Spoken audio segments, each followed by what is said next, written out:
ಹಂಗಾಗಿ ಅವರು ದೊಡ್ಡ ಮನಸ್ಸಿನಿಂದ ಇಲ್ಲ ರಾಮುಲು ಅವ್ರು ಮಾಡೋದ್ರಿಂದ ನಮ್ದು ಯಾವುದೇ ಆ ಭಿನ್ನಾಭಿಪ್ರಾಯ ಇಲ್ಲ ಅನ್ನಂತ ಮಾತನ್ನು ಕೂಡ ಇಲ್ಲಿ ನಮ್ಮ ಬಸವರಾಜ ಪಾಟೀಲ್ ಯತ್ನಾಳ್ ಅವರು ಕೂಡ ಅವ್ರು ಹೇಳಿರೋ ಕಾರಣ ಹಂಗಾಗಿ ವಿಶೇಷವಾಗಿ ಅವ್ರೆಲ್ಲರಿಗೂ ಗೊತ್ತಿದೆ ರಾಮುಲು ಯಾವ ತರ ಮನುಷ್ಯ, ಯಾವ ರೀತಿಯಲ್ಲಿ ಕಷ್ಟ ಪಡ್ತಾನ, ಯಾವ ರೀತಿಯಲ್ಲಿ ಪಾರ್ಟಿ ಸಂಘಟನೆ ಮಾಡ್ತಾನ, ಎಲ್ಲಾ ವಿಚಾರ ಗೊತ್ತಿರೋ ಕಾರಣ ಹಂಗಾಗಿ ವಿಶೇಷವಾಗಿ ನನ್ನ ಹೆಸರನ್ನು ಕೂಡ ಪ್ರಸ್ತಾಪನೆ ಮಾಡುವಂತ ಕೆಲಸ ಮಾಡಿದಾರ.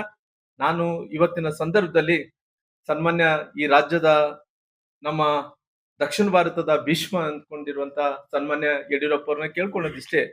ಯಾಕಂದ್ರೆ ಇವತ್ತು ಅವರು ವಿಜೇಂದ್ರ ಅವ್ರನ್ನ ಅಧ್ಯಕ್ಷರಾಗಿ ಮಾಡಿದ್ದಾರೆ. ಇವತ್ತು ನಮ್ಮೆಲ್ಲರೂ ಕೂಡ ಒಬ್ಬ ತಂದೆ ಸಮಾನರವ್ರು.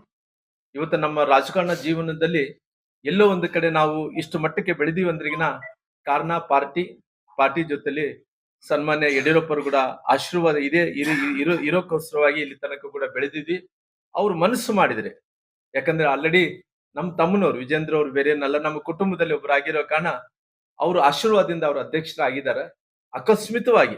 ಅಕಸ್ಮಿತವಾಗಿ ಅವರು ಈಗಿರಂತ ಪರಿಸ್ಥಿತಿಯಲ್ಲಿ ಏನೋ ಬದಲಾವಣೆ ಮಾಡ್ಬೇಕೆಂದೇಳಿ ಪಾರ್ಟಿ ಏನನ್ನ ಅಕಸ್ಮಿತವಾಗಿ ಏನನ್ನ ಅನ್ಕೊಂಡ್ರೆ ಬದಲಾವಣೆ ಮಾಡ್ಬೇಕನ್ನಂತ ಅವಕಾಶ ಬಂದ್ರೆ ನಾನು ಖಂಡಿತವಾಗಿ ಅವರ ಆಶೀರ್ವಾದದಿಂದ ಅವ್ರ ಕುಟುಂಬದಲ್ಲಿ ಒಬ್ಬನಾಗಿ, ಯಾಕಂದ್ರೆ ನಮ್ಮ ತಮ್ಮನವರು ವಿಜೇಂದ್ರ ಅವ್ರು ಮಾಡಿದ್ದಾರೆ.